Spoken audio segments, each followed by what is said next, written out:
Olá, meus amigos, minhas amigas, meus votos de muita paz. Este é o estudo do Evangelho da Federação Espírita do Estado do Espírito Santo. Estamos estudando o Evangelho segundo São João. Queremos manter contato diretamente com o texto bíblico e o nosso objetivo é compreendê-lo pela análise dos versículos à luz do Espiritismo.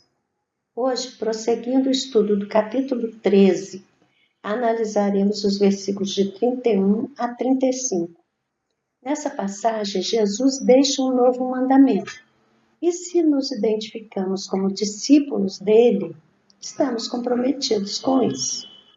Acompanhe conosco o estudo. O texto bíblico diz o seguinte: Quando, pois, saiu, disse Jesus: Agora o Filho do Homem é transubstanciado e Deus é transubstanciado nele. Se Deus é transubstanciado nele, também Deus o transubstanciará em si e o transubstanciará imediatamente. Filhinhos, ainda um pouco estou convosco. Procurar-me-eis, e assim como disse aos judeus, aonde eu vou, vós não podeis chegar. Também vos digo agora, novo mandamento vos dou, que ameis uns aos outros, assim como vos amei, que também vós ameis uns aos outros. Nisto conhecerão todos que sois meus discípulos, se tiverdes amor uns aos outros. Então, esse trecho é o final da conversa de Jesus com seus discípulos na ceia, naquela última ceia, na véspera da Páscoa, antes da crucificação em Jerusalém. Jesus então está se despedindo e dando as últimas instruções. E essa última instrução é muito importante, é um novo mandamento. Pastorino faz uma explicação sobre esse trecho na sua coleção Sabedoria do Evangelho.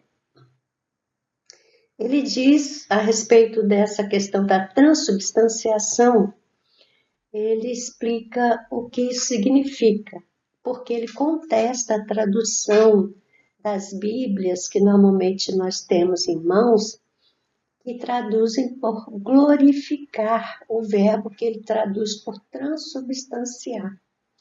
Porque ele diz que o texto grego, o vocábulo grego, não significa exatamente glorificar, mas transubstanciar.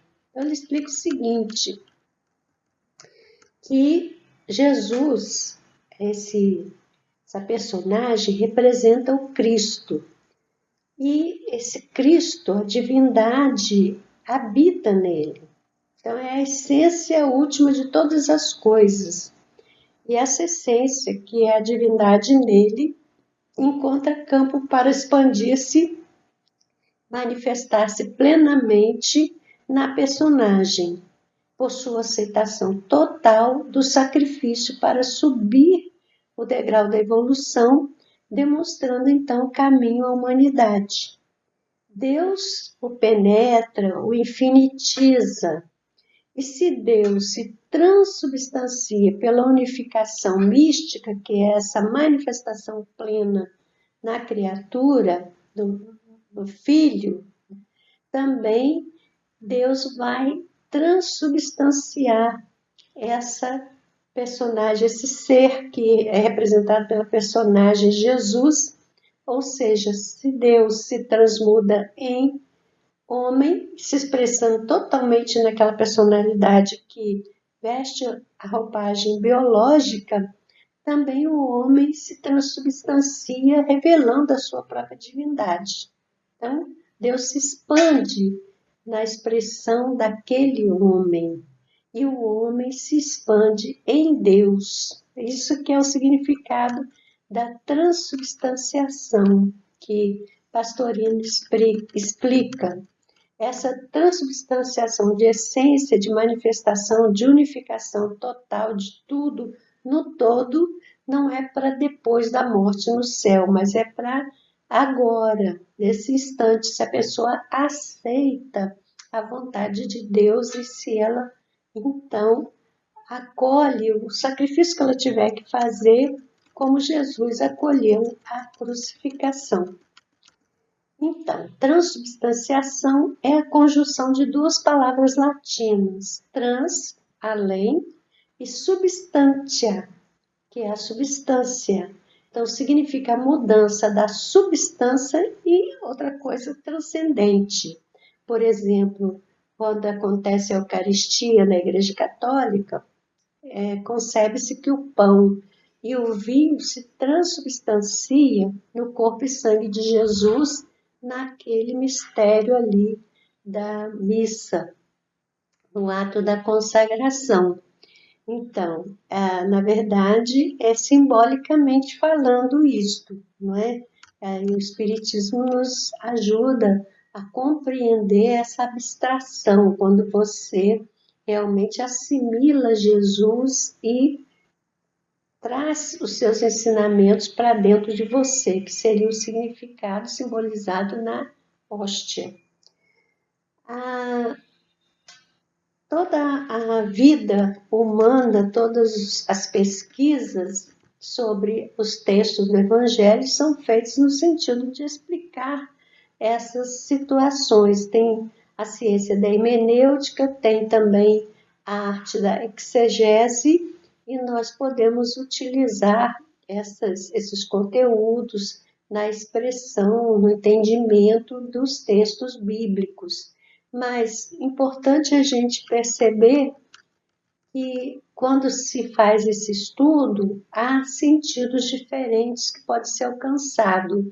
Primeiro, o sentido literal óbvio do texto, evidente, depois no sentido mais profundo, velado, depois o sentido moral, humano, mais abstrato, e o sentido celestial ou espiritual, que é transcendente. Então, tem diferentes níveis de interpretação. Nós aqui temos usado muito a contribuição de Emmanuel, que ele faz a exegese dos versículos bíblicos pela mediunidade de Chico Xavier, nos livros da coleção Fonte Viva. Por exemplo, no livro Caminho, Verdade e Vida, na lição 179, ele analisa o versículo 34 desse trecho, quando Jesus diz: um novo mandamento vos dou, que vos ameis uns aos outros como eu vos amei. E Emmanuel vai dizer o seguinte: a leitura despercebida do texto induziria o leitor a sentir nessas palavras do Mestre absoluta identidade com seu ensinamento relativo à regra áurea. Entretanto, é preciso salientar a diferença.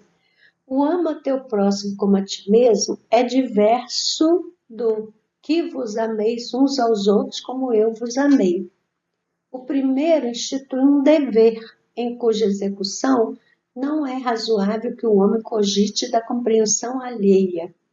O aprendiz amará o próximo como a si mesmo. Jesus, porém, engrandeceu a fórmula, criando o novo mandamento na comunidade cristã. O mestre refere-se a isso na derradeira reunião com os amigos queridos na intimidade dos corações.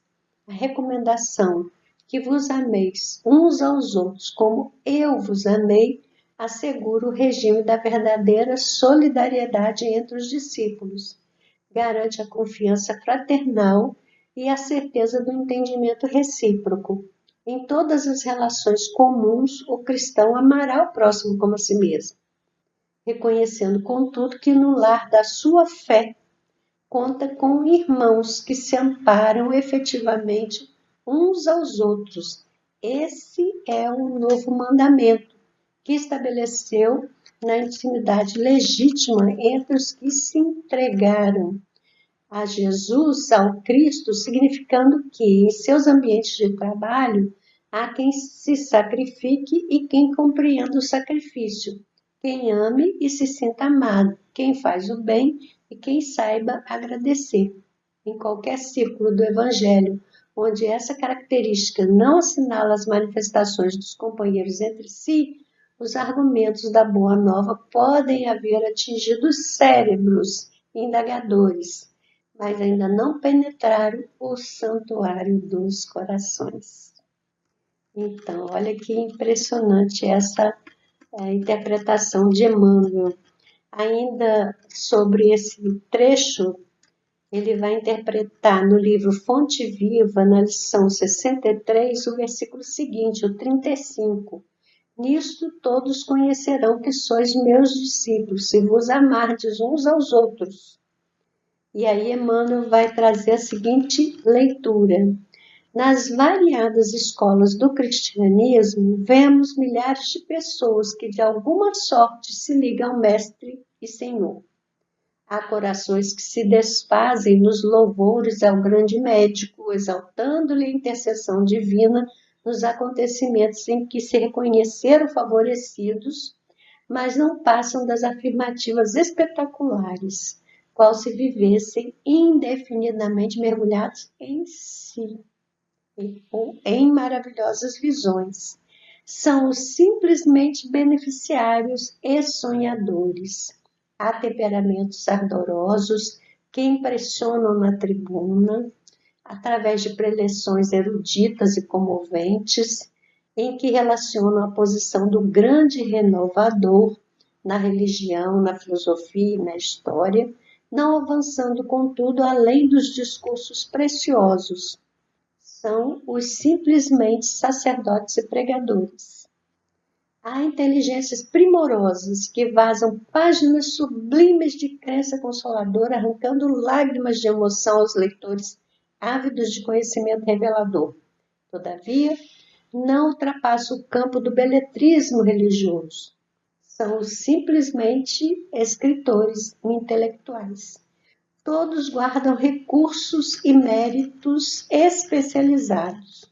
Existe, no entanto, nos trabalhos da Boa Nova, um tipo de cooperador diferente. Louva o Senhor com pensamentos, palavras e atos cada dia. Distribui o tesouro do bem por intermédio do Verbo Consolador, sempre que possível. Escreve conceitos edificantes em torno do Evangelho, toda vez que as circunstâncias o permitem. Ultrapassa, porém, toda a pregação falada ou escrita, agindo incessantemente na sementeira do bem, em obras de sacrifício próprio e de amor puro, nos moldes de ação que o Cristo nos legou. Não pede recompensa, não pergunta por resultados, não se sintoniza com o mal. Abençoa e ajuda sempre. Semelhante companheiro é conhecido por verdadeiro discípulo do Senhor, por muito amar. Olha que coisa linda essa reflexão que Emmanuel nos traz. Que nos amemos uns aos outros, como Jesus nos amou. Ficamos por aqui hoje, mas voltaremos em outra oportunidade, se Deus quiser. Até lá!